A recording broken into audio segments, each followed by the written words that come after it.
I have been working with the National Trust for Canada on their Heritage Reset project, where we're asking all kinds of questions, and I've been talking to them about climate. And one question is, how do we speak the new language of carbon conservation, upfront carbon, carbon budgets, and the circular economy?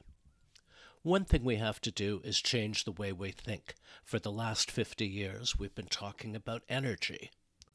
Then these guys came along and suddenly we're talking about carbon and climate. Now, we're all used to seeing these graphs that say that we have to cut our carbon in half by 2030 or get it down to zero in 2050. And I think they're really deceptive, that they give the impression that we don't have to worry until 2030. In fact, they're based on these tables from the IPCC report that set actual ceilings, limits, estimated remaining carbon budgets, after which we reach those points, we break through the 1.5, 1.7, or 2 degrees increase in temperature.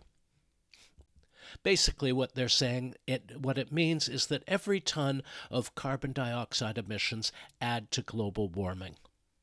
It's a matter of now emissions and not later emissions. And we also have to realize and keep saying that energy does not equal carbon. You deal with them differently. When we're talking carbon, we have both the operational carbon that comes from burning fossil fuels and what's called the embodied carbon, which is the carbon that goes into making building materials. And that gives us the total CO2 emissions. As the Canadian Green Building Council notes, upfront carbon is emitted before a building is operational and can significantly outweigh operational carbon. Or as this graph shows, it's big. It's upfront, the extraction, the manufacture, and the construction. I've written that there's a fundamental change happening in the way we look at existing buildings. A dozen years ago, everyone worried about energy, and we had to justify saving buildings in the face of those who would say they are energy hogs that need replacement. Today, we worry about carbon, and those who want to tear down existing buildings must justify the upfront carbon.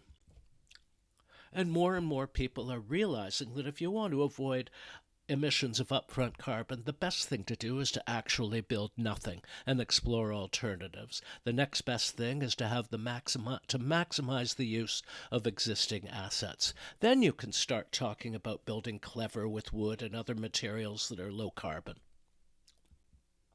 Will Arnold, an engineer in the UK, says simply use less stuff. The consultancy Preoptima says when looking at existing buildings, the three magic words are retain, retain, retain.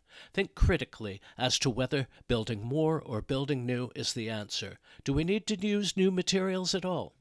Remember that building nothing eliminates the potential for embodied carbon emissions.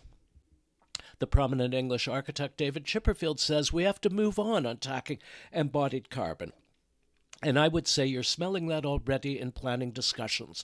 The move has to be not, what is the reason for keeping the building, but give us a convincing reason why you can't keep it.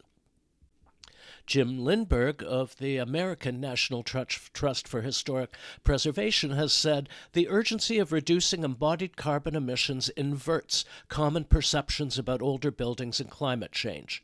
Rather than outdated structures that we hope to replace, older buildings should be valued as climate assets that we cannot afford to waste. Architects for Climate Action say that we should assume that demolition is not an option. Prioritize reuse and retrofit in every project. Demolition is replaced by deconstruction, thus diverting material from landfill. The Architects Declare in the UK says upgrade existing buildings for extended use as a more carbon efficient alternative to demolition and new build whenever there is a viable choice. Now, when you're back at the Heritage Reset, we've got a question about those tools we use to protect buildings, designation and listing. And they have been traditionally, people have complained that we're being NIMBYs and obstructionists using these tools. But what if they're actually carbon conservation tools and a purposeful break on new construction? You're seeing tools used that way in the United Kingdom, where the minister, Michael Gove, just shut down Marks and Spencer's Oxford Street demolition plans after they were called a carbon catastrophe. The whole tone over there has changed, or as Henrietta Billings says, the dial is moved. The age of automatic demolition and rebuild has come to an end. When I was on the train going to Ottawa to speak, this came through on LinkedIn. A new bylaw that is being proposed for the city of Leeds in the UK. All applications to demolish a building will need to demonstrate how the replacement development will be more energy efficient and use less carbon over its lifetime than reusing the existing building. Imagine if we thought that way in Ontario, where I live.